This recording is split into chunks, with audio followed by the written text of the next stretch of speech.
through the generosity of our partners in progress. Northwest Arkansas Community College, the College at the Crossing, Bella Vista Center, Envy Salon, specializing in cuts and color in Fayetteville, A.G. Russell Knives in Rogers,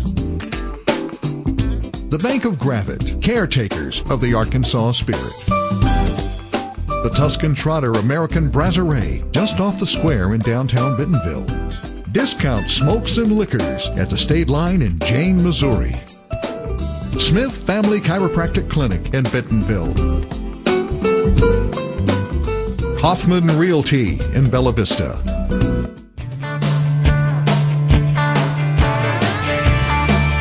It's the Out of the Norm Show. Stories about people, places, things, and events from all across the great country of America. The Out of the Norm Show, where the stories are all about you.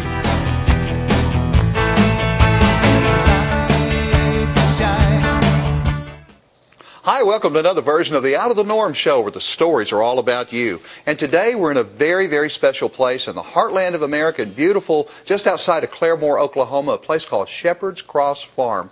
And the lady that's with me is one of the owners, but I think she's also a missionary on her own farm. This is Dr. Diane Dickinson. I thank you so much for having us out today. This is just a phenomenal place.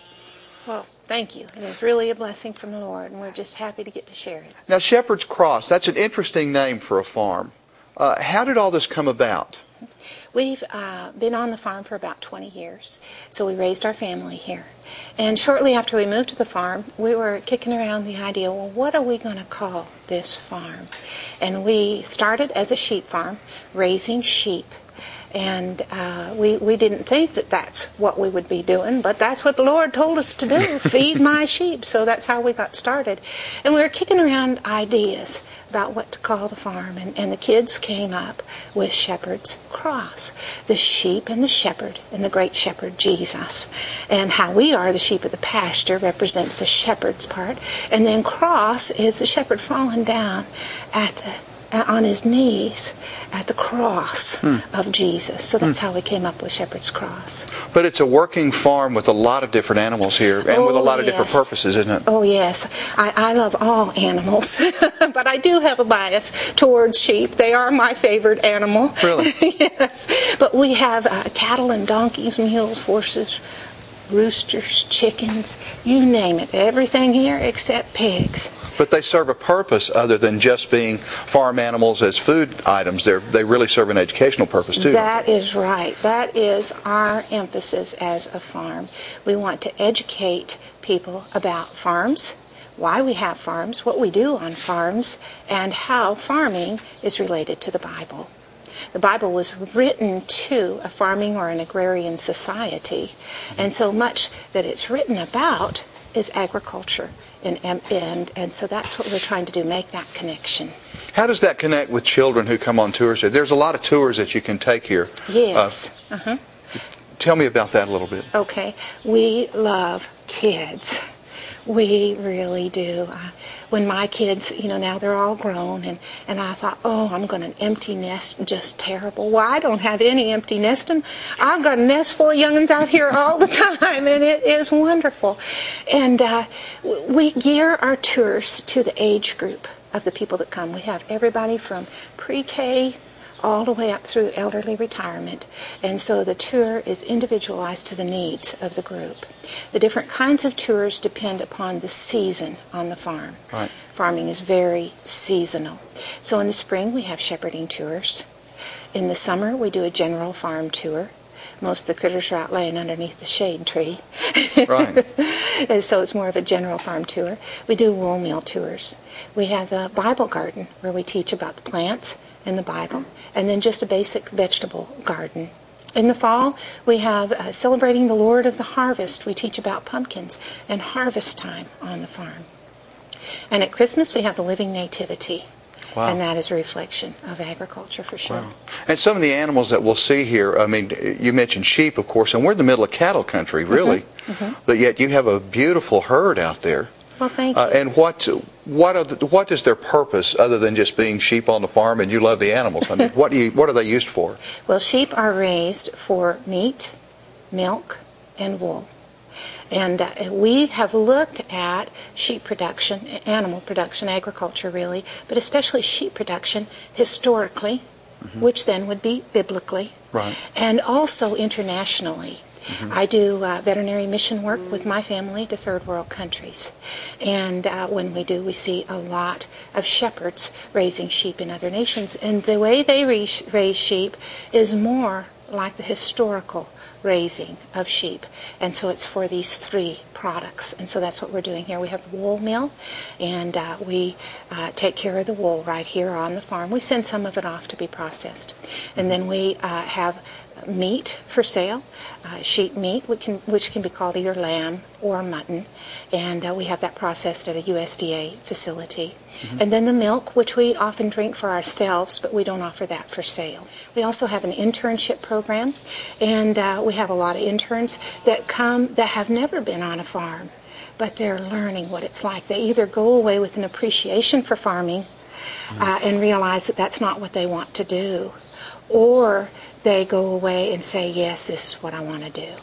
What is the biggest surprise if someone comes in that's a novice and has this passion and sees the romance of farming? What's the biggest surprise that is like, whoa, I didn't know it was going to be like this? The work. The work. The physical work. Yes, the toil. You know, from 3 feet of snow to 110 degrees. We're out there taking care of the critters. You know, the farmer loves the animals, cares for the animals, produces the food that feeds the nation. And it's a lifestyle. We're up early in the morning and go till late at night. It's a task that never stops, isn't it? That's right. That's right. Yeah, I noticed also in every field that we pass through, and you'll be seeing this now, you have a lot of donkeys here. That's right. Well, donkeys aren't good to ride. They're not good for milk, so what's the point? We have guard animals to protect our flock. Okay, how does that work? Well, they work kind of like a guard dog. We also have guard dogs on the property. You might not have seen them because they might have just been laying up with the sheep under the shade tree. Most of their work is at night. That's when the predators come. And there are all sorts of predators, you know, coyotes, bobcats, bear, and even domestic dogs. Domestic dogs can get in and cause a problem. And the donkeys and the dogs work really well together. You see, those dogs might think that a neighbor's dog is all right. Right. But the donkeys will say, oh, no, it's not. You know. And how do they respond to those? Well, they will put themselves, in both cases, the dogs and the donkeys, put themselves between the predator and the flock. And they will call. They have special calls, all different sorts of special calls.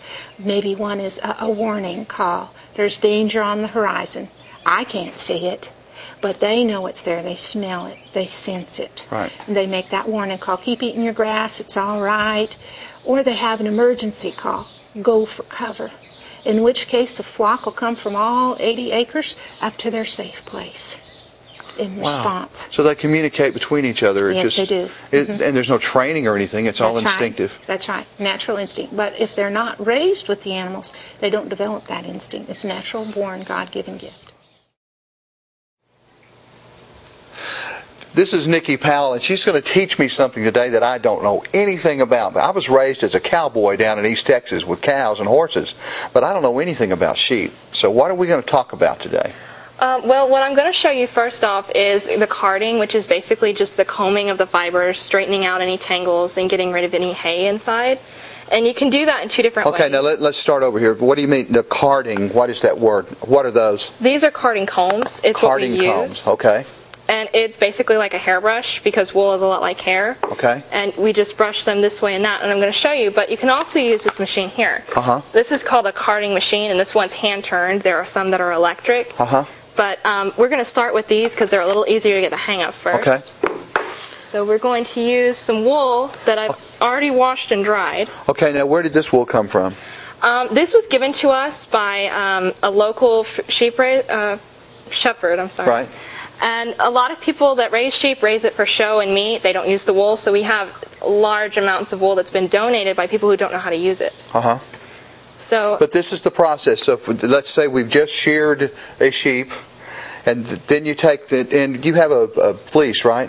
It's called a fleece, not a pelt. Yes, a fleece. Okay, is that what this is? No, that's not. That's the finished product when we're done with the combing or the carding. Okay, all right. Okay, so we have the pelt.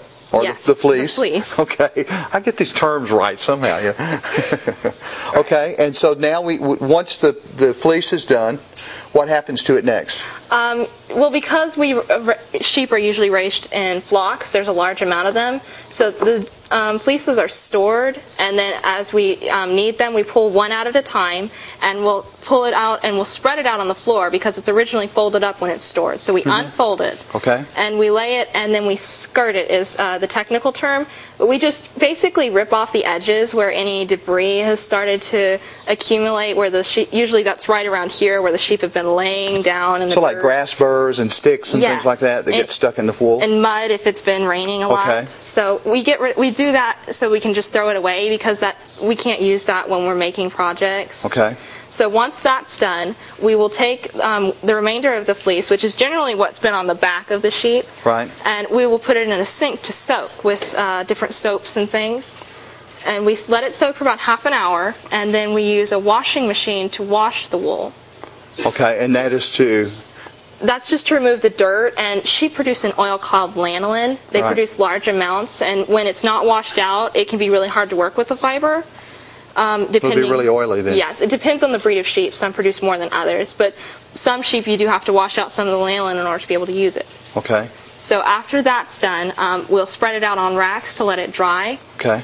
And then, depending on the weather, if it's really warm and hot, we can usually dry it outside. But if we're doing this in the middle of winter, we have to put it in dryers, which are actually what's right behind us. Okay.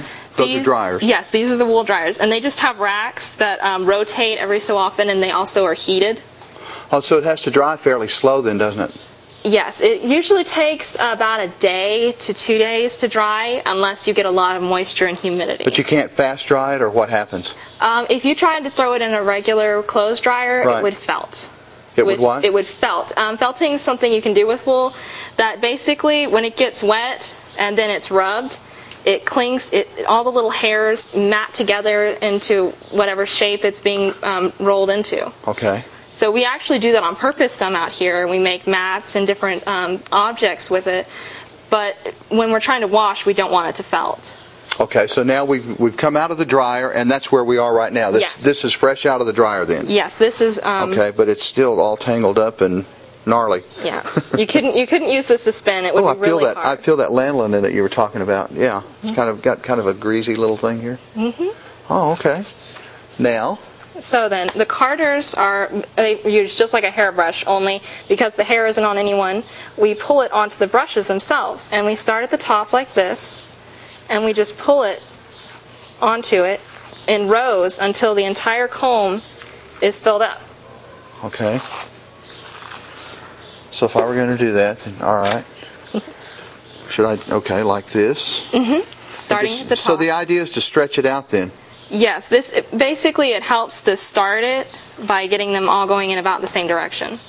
Okay. Oh, I should probably turn that off. Yes, ma'am. Oh, okay, I messed up because I started at the bottom, didn't I? You want to start at the top, or else you can't get at the top if you start at the bottom because you have the fibers already pulled over. All right, do you want it to be real thick on there, or kind of like this? You only want it to be thin since we're pulling it onto both. Because the idea is to get all those tangles out. Yes. Some people only pull wool onto one when they start off, and they'll fill it up really full. And then some people do it on both, and they don't have it very thick. Okay. So you want to still be able to see the teeth. Okay. But you don't want to be able to, you want to be able to feel the teeth, but you don't want to be able to see them. Okay. Okay, now once this is done, now I'm looking at a strand, and let's just take this one. Because it looks like it's almost free. Okay, now what happens? It depends on what we want to do with it. As I mentioned before, it can be felted, though because this was a donated fleece, we're looking at what type of fiber it is. Some sheep grow really long hair, and some grow shorter, and some have more of a fur, and some have wool. So we're going to look at what type of fleece this is to see what it would best use. I see you twisting that up. Mm-hmm. What I'm testing is the ply, which is basically a fancy word for the length. because when you're spinning, your ply is how long you can stretch it before the hairs separate. So this one has a really nice long ply. It's about 3-4 inches. So that means it's got a really long one. So it would be a really good fleece for spinning. So if we're going to card this, we would probably spin it afterwards because it's a really nice length. Okay. But if it were shorter, we would probably felt it because the shorter the hairs are, the quicker they are to felt. Okay, I understand. Oh, okay. So the whole point in spinning is to literally spin the hair in circles. Yes. To create a strand. Exactly. Oh, like that. Yes, sir. See that? That's kind of cool. And all I know about spinning wheels is the song by Blood, Sweat, and Tears, and and then the fairy tales. Yes. Well, that's neat. So now we have a woolen thread then, or yarn. It's a thread. Yarn is it means technically two strands spun together. So once it's been spun, we'll show you on the spinning wheels later. Once it's been spun, spinners actually go back and spin two strands together to create what's called a ply. It makes it stronger, it's less likely to break. It's pretty strong, even just twisting it, isn't it? Yes.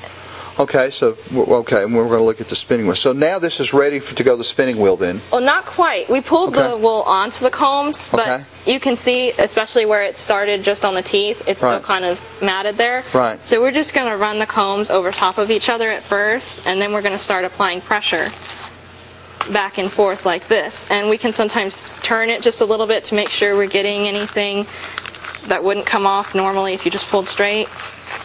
And then you can see it's all very fuzzy now. Right. So we just sort of roll it off. And this is what we use when we spin. Okay. Neat.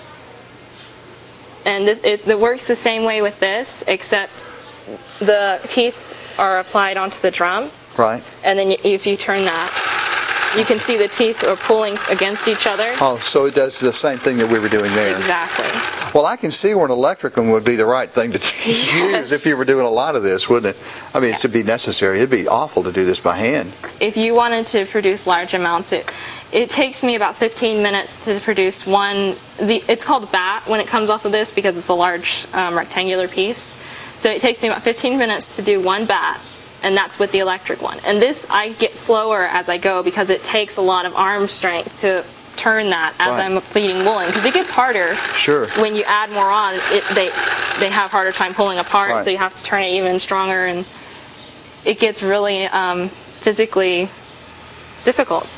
And then so now we've got the bat, which that would be a small bat, right? Yes. Okay, so we got the bat. Now what happens to it? We'll spin it if you'd like. Okay, we're going to go spin some wool. So what we're going to talk about next is the spinning wheel. And I have my friend Elizabeth here spinning for me. This is her spinning wheel, and it was actually handmade by someone over in Scotland. She was able to pick it up. And what this does is you can see in her hands, she's taking the carded wool, and she's just pulling it slightly, and the spinning wheel is doing most of her work. Because the different parts move because she powers it by the pedal down at the bottom, and then the pedal turns the wheel, which is connected by what's called a double drive band right here. And this is spinning the part up that you can see is flying right here is actually called a flywheel, like as in a car part. But what it does is it spins really fast, and it feeds her yarn through a hole at the tip of it, and it spins it as she goes. And then what most people don't realize is that you can't just pick up a spinning wheel and start spinning immediately. There are a couple of different things that you have to check every time you get up to the spinning wheel. Spinning wheels have a tension, which is how tight the strings are on it, which dictates how hard it pulls.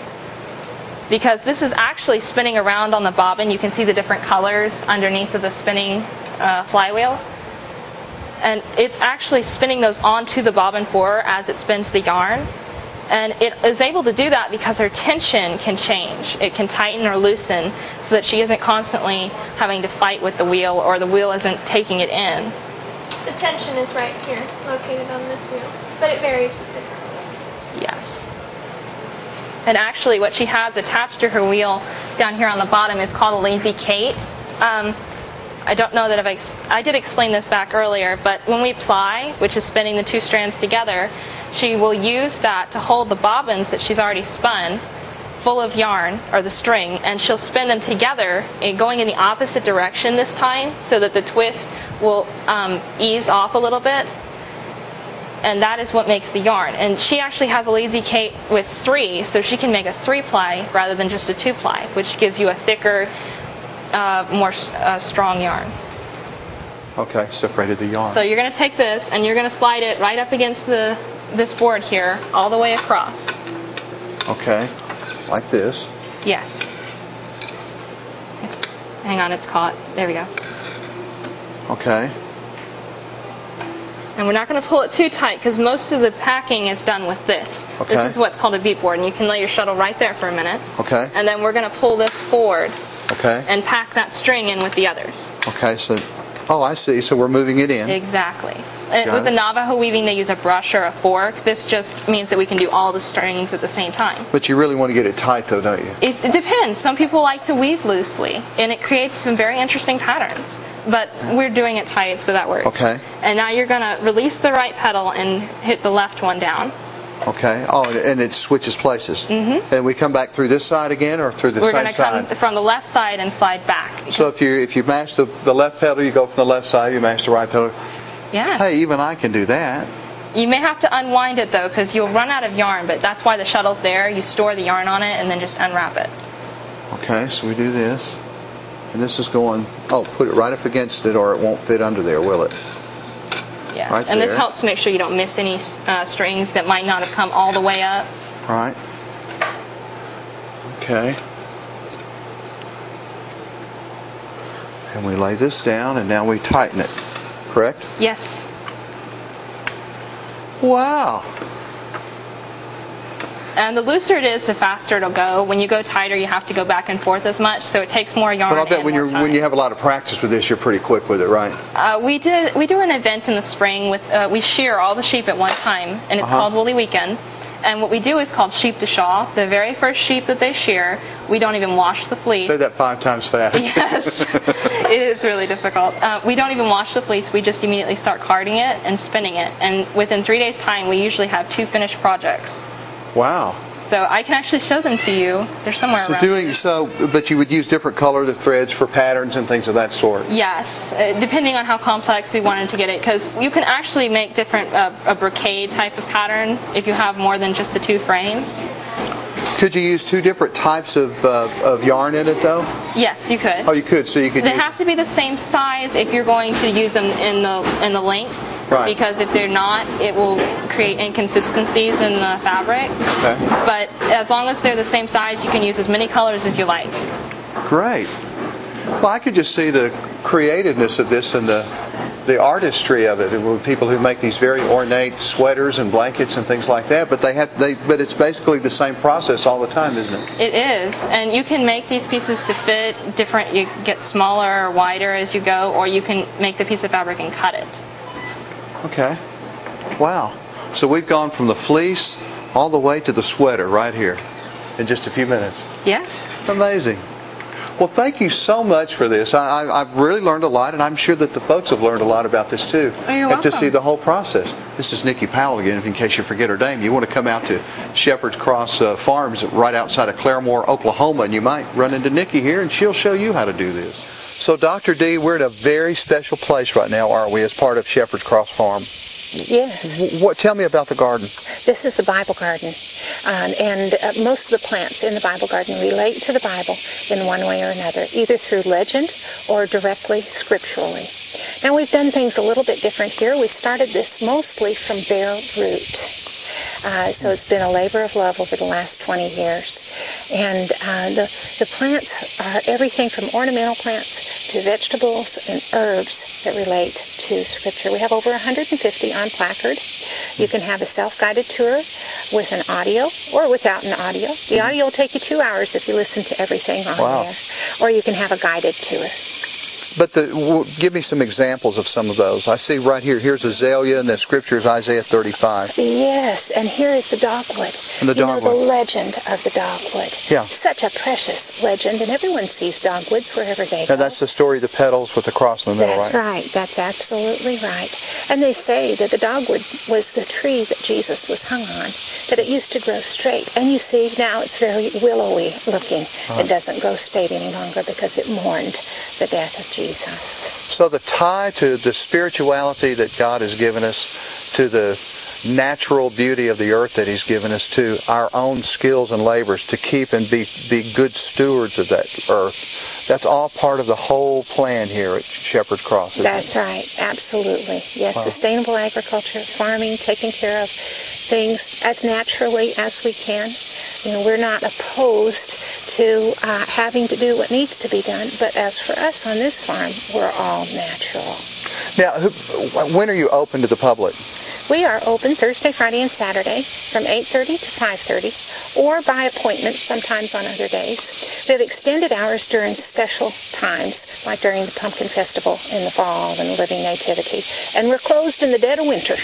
Of course. You're busy birthing babies back then. Yes. Also, you have a good website that has a lot of information on it that gives a tour of schedules as well as special events you have here. Yes, www.shepherdscross.com. That's SHEPHERDSCROSS.com. That will be right on the screen about right here is where we'll put that. Okay. Well, this has been a real honor to get to meet you as a person, and also an honor to get to be just a small participator in some of the work that you're doing here. You also have other things that you reach out to across the world. Number one, there's a great gift shop here with all kinds of things that are made in Oklahoma. Mm-hmm. Yes, we are a made in Oklahoma producer. We're also an Oklahoma food co-op producer and the distribution site for this area in Oklahoma. Oh, wow. But you also reach out even further than Oklahoma, don't you? Yes, we do. Tell me a little bit about your intern program and the way that works with your missionary work. Yes, through Heart of the Shepherd, which is our Christian public nonprofit organization. Mm-hmm. We do mission work to third world countries. Being a veterinarian, a lot of times what we do is veterinary work when we go. If you take care of the animals, then the people have food for the next meal. Right. And so the hearts are also really ready to hear and receive whatever we have to tell them. And what we do is we not only share the gospel, but then we help them financially by sometimes bringing things that they have made to sell in our shop. And we return 100% of the proceeds back to them. Now, if someone wants to become an intern and work on the farm, yes. And in preparation for the missionary work, yes. How does that work? Well, they can contact us. We have different kinds of internship programs. We have full-time live-on internship, and we have part-time live-off site. And so we meet the needs of the person and work their schedule into ours. And we think that it's not only a learning about basic agriculture and what farming is, but then also learning the scripture and how that relates. For instance, our first intern is in pastoral training. And he came because he wanted to learn about the sheep and the shepherd and how to apply that to his life of pastoring. Wow. Wow, beautiful concept. Well, I thank you again so much for welcoming us here and the wonderful tour we've had, and I've learned some things. I even saw a spinning wheel really working and just cool stuff that's here. It's really worth the trip over here, but I thank you for allowing us to come out and sharing your mission with us. You're very welcome. We love having folks out, giving them the opportunity to see God's beauty. You know, this is not about a church, it's not about a denomination, it's not about all those things that we call religion, because the Out of the Norm show is not a religious show. This is about relationship. And it's relationship not only with one another as friends, relationship with God's great earth that He's given us, and us being good stewards and caretakers of what He's put under our feet, but it's also a relationship with Him that brings His breath, His joy, and His life into our life. And if you don't have that joy and breath in your life, give us a call. We'll help you out. Or come by Shepherd's Cross Farms, because I know the good news is ready to be shared. In the meantime, we hope you'll stick around again and see another Out of the Norm soon, because you never know who may be driving up your driveway, visiting your museum, or knocking on your door. It could be us, because after all, on the Out of the Norm show, the stories are all about you. like loving the South and me just loving you.